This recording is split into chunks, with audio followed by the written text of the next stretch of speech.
Assalamualaikum warahmatullahi wabarakatuh. Perkenalkan, kami dari kelompok yang beranggotakan Aizraiku Firdaus dengan NIM 1919036072, yaitu saya sendiri.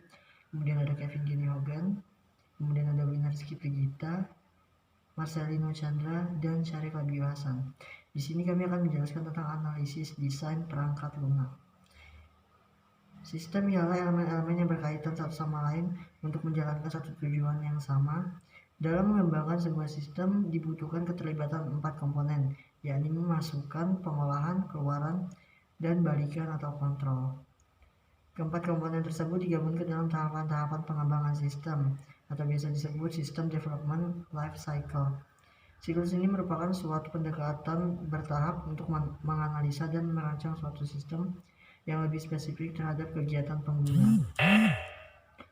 Adapun tahapan umum dalam mengembangkan sistem mencakup tahapan perencanaan sistem, analisa sistem, implementasi sistem, dan penggunaan sistem. Metode yang digunakan dalam merancang sistem informasi adalah data flow diagram.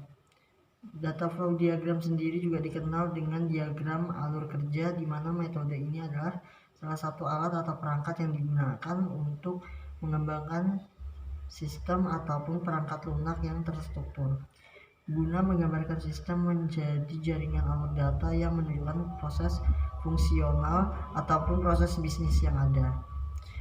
Untuk menggambarkan alur dari proses sistem yang akan peneliti buat, peneliti menggambar data flow diagram hingga level 1. Sekian penjelasan dari saya, mohon maaf bila ada salah kata.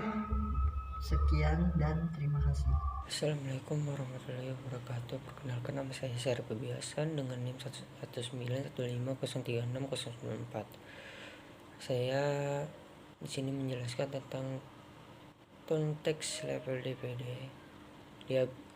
Diagram ini merupakan level yang paling tinggi dari DPD yang mendeskripsikan asosiasi sistem dalam lingkungan eksternal berdasarkan gambar satu yang di samping itu. Yang di sebelah kanan dapat dilihat nama dari sistem yang akan dikembangkan adalah Sistem Informasi Fasilitas SMP Negeri 2 Air Madidi.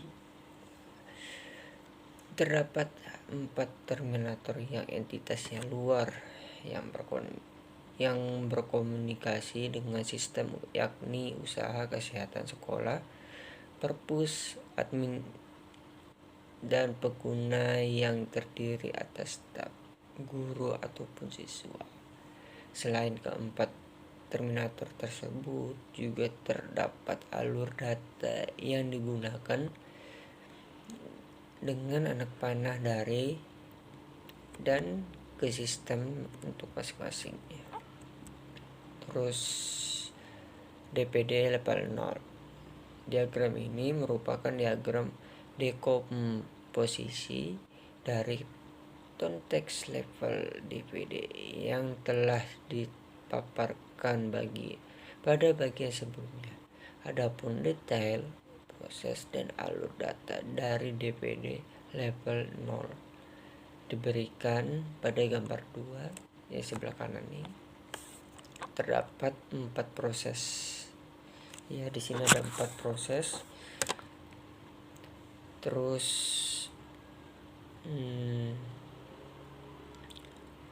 yang pertama itu admin. Apa itu? Gak terlalu jelas gambarnya.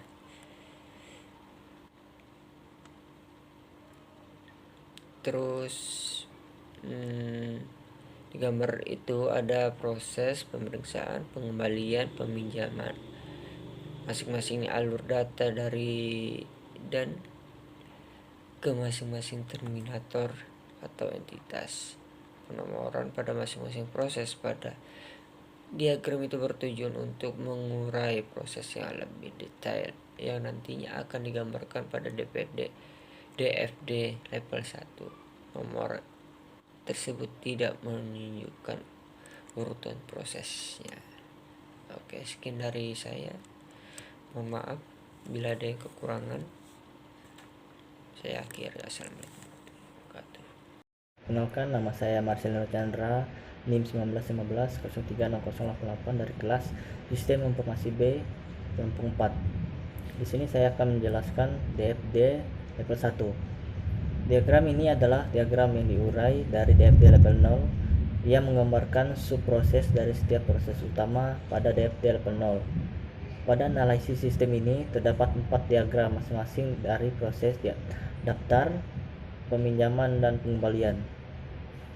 Sekian penjelasan dari saya, kurang lebihnya mohon maaf. Assalamualaikum. Assalamualaikum warahmatullahi wabarakatuh. Saya Winter Rizky Pergita dengan NIM 19150368081. Saya akan menjelaskan tentang deskripsi proses. Secara umum, deskripsi proses yang berlangsung dalam sistem ini adalah pertama-tama pengguna akan melakukan pendaftaran dengan mengisi biodata diri. Setelah admin memberikan autorisasi dan pengguna melakukan verifikasi, maka pengguna dapat menggunakan layanan yang ada pada sistem. Data dari pengguna akan tersimpan pada data store atau D1. Kemudian pengguna akan memilih antara layanan untuk perpustakaan ataupun usaha kesehatan sekolah. Pada layanan usaha kesehatan sekolah, penggunanya akan melihat laporan dari pemeriksaan yang dilakukan pada sistem.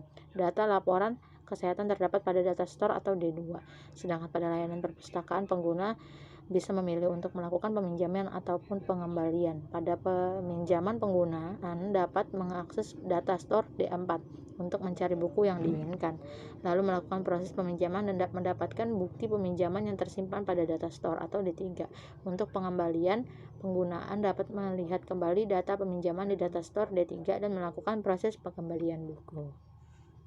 Selamat siang, perkenalkan nama saya Kevin Kenny Hogan dengan NIM 19150366076 yang pada hari ini akan menyampaikan materi pada slide ke-8 sampai dengan penutup.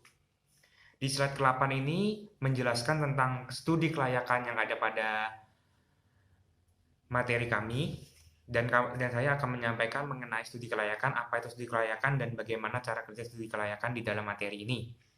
Pada kegiatan studi kelayakan, yaitu melakukan wawancara dengan orang-orang yang bertanggung jawab dalam hal FP operation, yaitu terkait pada profil perusahaan, kondisi perusahaan sekarang, dan kebijakan-kebijakan yang dilakukan, dan melakukan observasi tempat penelitian.